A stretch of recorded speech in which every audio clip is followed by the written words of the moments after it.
안녕하십니까. 이지피지 행동분석입니다. 이번에도요, 실생활 속 사례 영상과 함께하는 시간입니다. 별 생각 없이 찍어두었던 옛날 모습들을 열심히 뒤져서 가져왔습니다.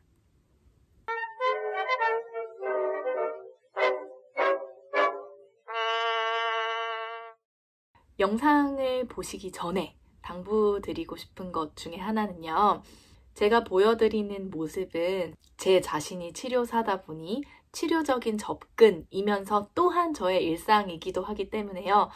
아주 자연스러운 전략이라고 할 수 있습니다. 이게 무슨 말이냐 하면 치료 방법 중에는 아주 자연스러운 형태도 있고 필요에 따라서 조금은 딱딱하다고 느껴지는 식의 방법도 있습니다. 그리고 그 사이에 어딘가쯤에 위치하는 여러 가지의 모습들이 치료에는 존재합니다. DTT, ITT, PRT, NET 등등 이러한 방법들을 지칭하는 전문 용어들도 있죠. 여러 가지 방식이 있는 이유는 아이에 따라서 필요한 전략들이 달라질 수 있기 때문입니다. 영상으로 확인하게 되는 저의 치료사 엄마의 일상은 여러 가지의 가능한 전략 중에서도 NET 같은 가장 자연스러운 접근 방법이다 라고 생각해 주시면 될 것 같습니다. 그렇기에 보시게 되는 영상 속의 방법들이 내 아이에게 효과적일 수도 있을 거고요. 그것보다는 조금 더 집중적인 중재가 필요한 아이도 있을 수 있다는 점은 미리 양해해 주시면 감사하겠습니다.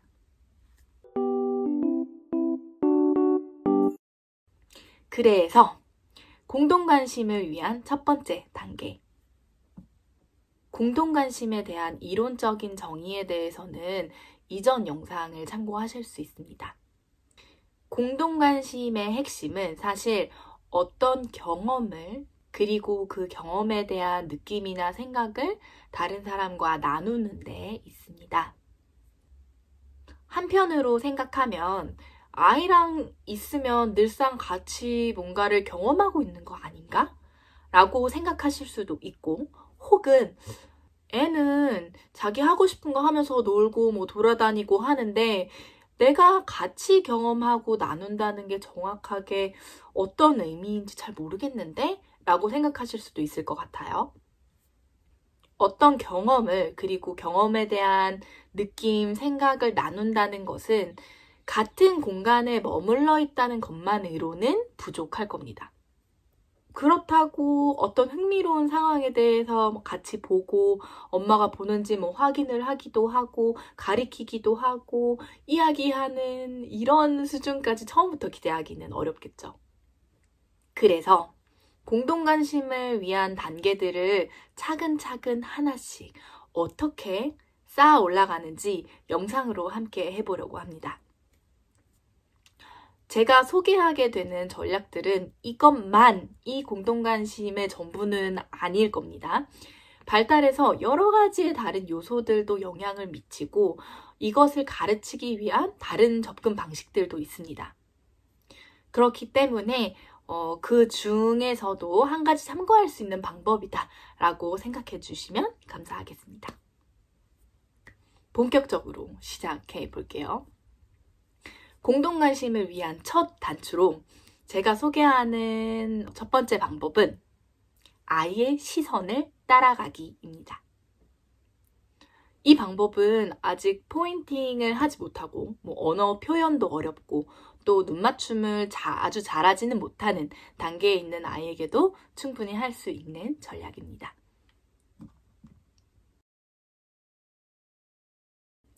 사진에서처럼 아이가 뭔가를 열심히 보고 있죠. 무언가 관심을 끄는 게 있나 봅니다. 그리고 엄마는 그것을 함께 보고 있습니다. 어딘가에 내가 관심을 쏟고 있다, 나의 주의를 끌었다 라는 것을 알 수 있는 중요한 포인트는 아마도 시선이 아닐까 싶습니다. 무언가 신기한 소리가 난다. 그러면 우리는 그곳을 향해서 시선을 돌리죠. 이렇게 뭘 보고 있는가, 어디를 응시하는가는 관심, 흥미, 내가 지금 경험하고 있는 것이 무엇인가를 알 수 있는 중요한 요소입니다.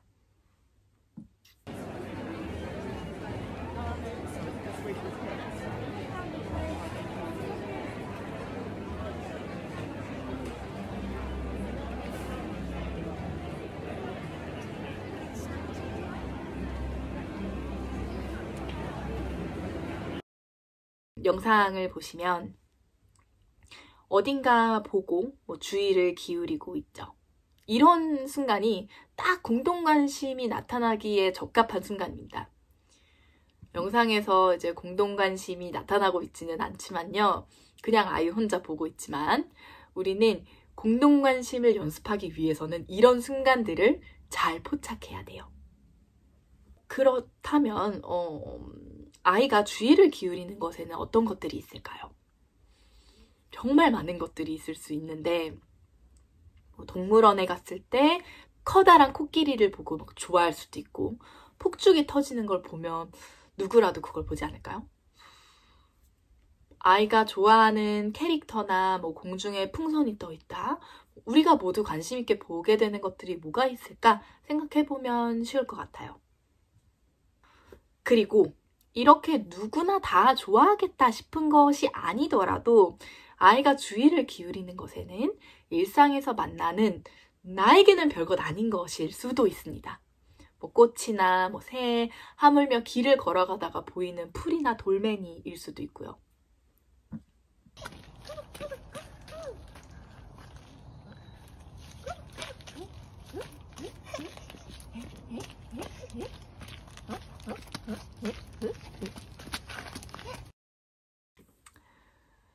그래서 아이가 어렸을 때는 저는 이렇게 길을 걸어가다가도 아이가 잠시 멈추는 듯 하면서 무언가를 보는 것 같다라고 느껴지면 저도 바로 멈춰서곤 했습니다.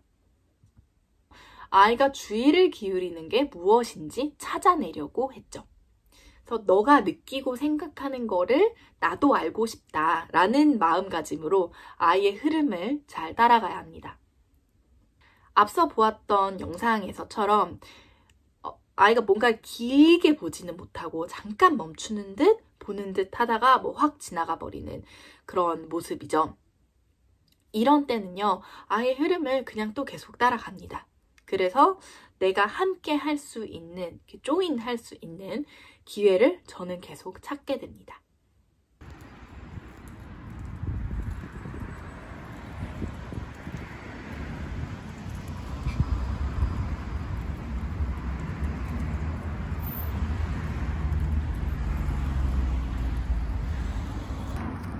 너무 신기하지? 여기 패러트 엄청 많이 있어? 이 나무 좋아하는 나무인가 봐, 저 새들이. 그치? 패러트.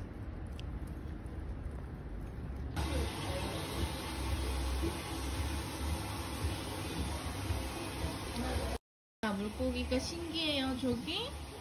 하얀 몹시 바라봐요.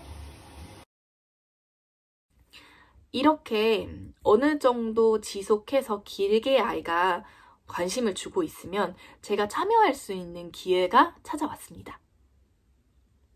아이와 이 순간을 함께 하기 위해서 어떤 거를 할 수 있을까요? 우선 쉽게는 아이가 보고 있는 것에 대해서 말을 해줄 수 있습니다. 너가 보고 있는 거가 뭐다? 이렇게 말을 반복해서 해주는 게 지금 당장은 잘 모를 수 있지만요. 공동관심이 생겨나게 되면서 추후에 아이의 언어 발달에 매우 중요한 역할을 하게 됩니다.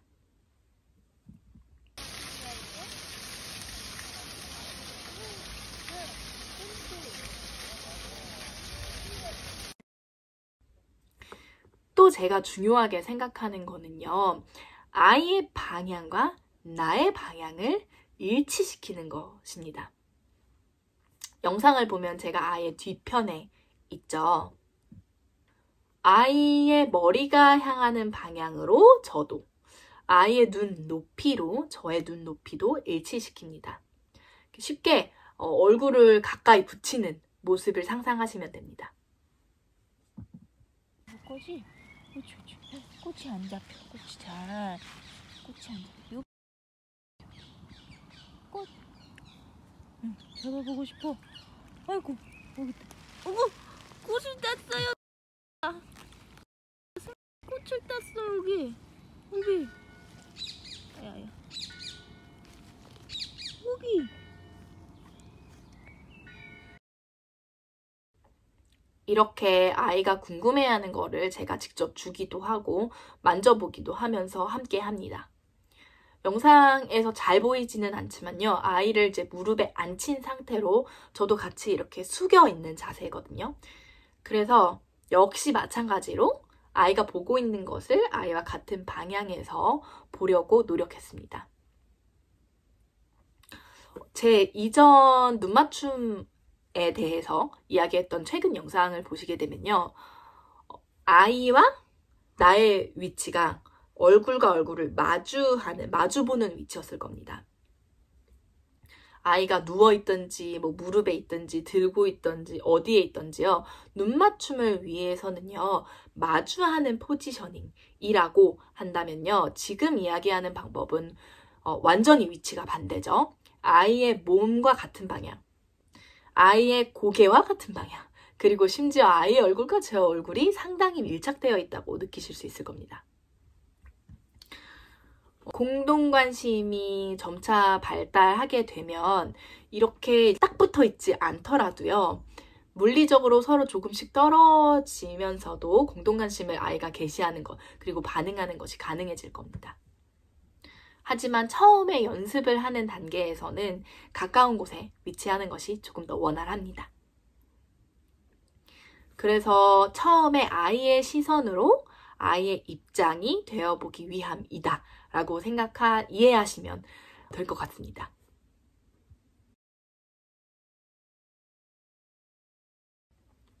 그리고 또 한 가지의 핵심 비법.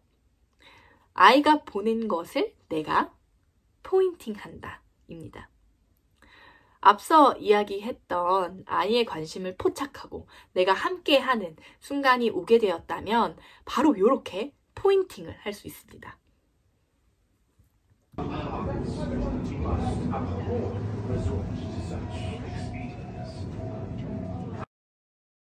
아이가 관심 있어 하는 게 무엇인지 제가 알아채고, 이건 이제 제가 일어나기 귀찮아서였을까요?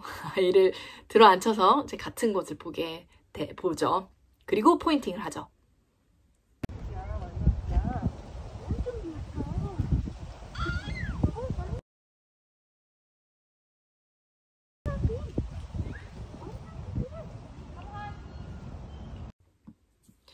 마찬가지로 아이가 지속적으로 무언가 주의 깊게 보고 있고 엄마인 제가 함께 합니다. 무엇인지 말도 해주고 그리고 포인팅도 합니다. 이렇게 되면 아이가 보고 있는 그것을 엄마가 포인팅을 하는 거고요. 또 반대로 말하면 엄마가 포인팅하고 있는 그거를 아이가 보고 있는 것이기도 합니다. 공동관심을 가르치기 위해서 치료사 선생님들이 치료실에서 가르치는 모습을 아마 이렇게 직접 보신 적은 많이는 없으시겠지만요. 이제 예를 들어보면 아이와 선생님이 치료실에 들어갑니다. 근데 들어갔더니 평소에는 없었던 예쁜 그림이 걸려 있는 거예요. 선생님이 미리 준비를 하셨겠죠. 그래서 하고 그걸 발견하게 하고 그것을 가리키게 합니다. 가리키면서 그것에 대해서 이야기를 하게 할 수도 있고요. 그리고 다시 선생님을 보도록도 할 수 있겠죠. 아니면 아이가 좋아할 만한 신기한 놀잇감을 가져와서 이렇게 짠! 이것 봐봐! 이렇게 했을 때 이것 봐! 아이가 이렇게 보도록 유도하는 방식으로 연습을 할 수도 있겠죠. 새로운 거, 흥미로운 거를 보면 그것에 대한 어떤 궁금증, 호기심, 관심이 생겨나는 것이 자연스럽고 또 그것에 대한 어떤 관심을 다른 사람과 함께 할 수 있을 법한 그런 맥락을 만들어서 아이가 적절하게 반응하도록 연습하곤 합니다. 하지만 아시다시피 그 치료실이라는 공간이 항상 동일해서 매번 새롭고 흥미로운 것을 제공한다는 것이 당연히 어려울 거고 아이가 끊임없이 어딘가에 관심을 갖도록 이끌어낸다는 게 쉬운 일은 아닙니다. 제약이 있을 수밖에 없죠. 그리고 그 한 번의 그 순간의 가르침을 잠깐을 위해서 많은 사전의 준비가 필요하다라는 점도 이제 현장에서 아이들에게 공동관심을 가르치는 데 있어서 실무자들이 경험하게 되는 실질적인 어려움도 있을 수 있습니다. 이게 단순히 미리 조금 준비를 하면 되잖아? 조금만 노력하면 되지? 하는 문제와는 다릅니다. 계속해서 그 특정한 아이에게 새롭고 흥미로운, 그 아이한테 새롭고 흥미로운 자극을 찾아내야만 하고 그걸 준비하고 또 어떤 식으로 배치해야 하고 이런 노력들을 기울였는데도 불구하고 아이가 별 관심이 없어하는 그런 상황이 생길 수도 있고, 그래서 굳이 아이가 흥미롭지 않아 하는 뭔가를 내가 억지로 막 포인팅하게 시키는 것도 어려울 수도 있고, 이렇게 현실적으로 하나씩 생각을 해보다 보면 마냥 쉬운 일은 아닙니다. 그래도 물론 가르치기 위한 노력은 계속해야 됩니다만은 이런 이야기를 하는 이유는 제가 느끼기에 공동관심을 가르치기 위한 환경은 사실 치료실보다도 아이와 함께하는 일상이 적합합니다.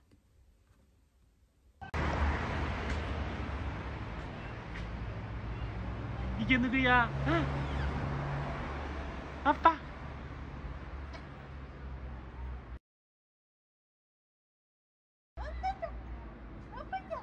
아빠. 참 제가 별짓을 다 하죠. 비눗방울을 불다가 밖에 있는 아빠를 발견합니다. 아이가 보면서 좋아하죠. 그리고 엄마가 포인팅합니다. 아이의 시선의 방향과 일치하게 내 손과 팔을 쭉 뻗어서 그 방향대로 가리키는 것을 직접 계속 보여줍니다. 그래서 이거 맞아? 네가 보고 있는 게 이거지? 저거 봐봐, 저거. 그치? 요렇게요. 사실 아이가 이미 보고 있긴 하지만요.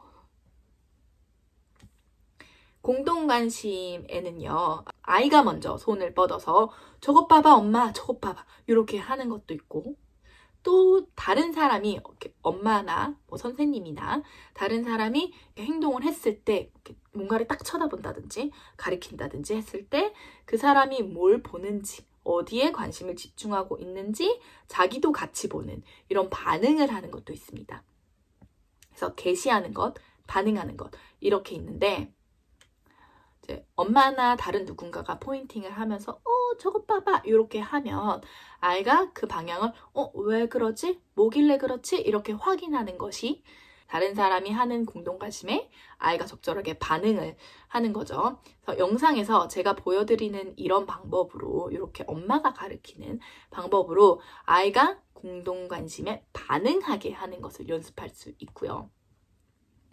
또 공동관심의 개시, 아이가 직접 포인팅을 하기 위해서의 어떤 방법들도 생각을 해보면, 아이가 먼저 손을 뻗으려면요, 일단은 어떻게 하는 건지를 알아야 되잖아요. 그러니까 이런 식으로 엄마가 손을 먼저 뻗으면서 이렇게 흥미로운 뭔가를 포인팅하는 모습을 아이에게 직접 보여줄 수 있다. 이렇게 하는 거야. 이렇게 모델을 보여주는 과정이기도 합니다. 이제 다음 영상을 보시게 되면 어떤 말인지 이해가 더 쉬울 것 같아요.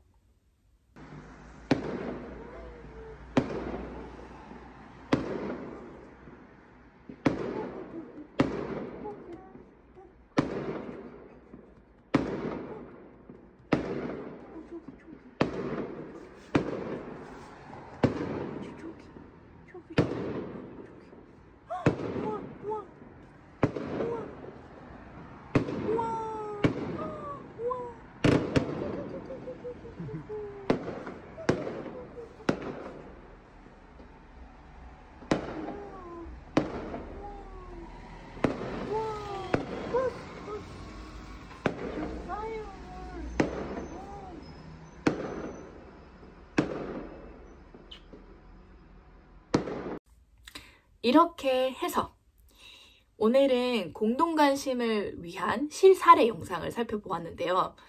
저의 아주 개인적인 노하우들이지만요, 이런 팁들이 그래도 도움이 되시기를 바라는 마음에 준비해 보았습니다. 영상이 도움이 되셨다면 좋아요. 그리고 주변에 많이 공유해 주시면 그 사이에 제가 또 다른 유익한 영상들을 더 많이 준비해서 돌아오도록 하겠습니다. 그럼 오늘은 여기까지. 안녕!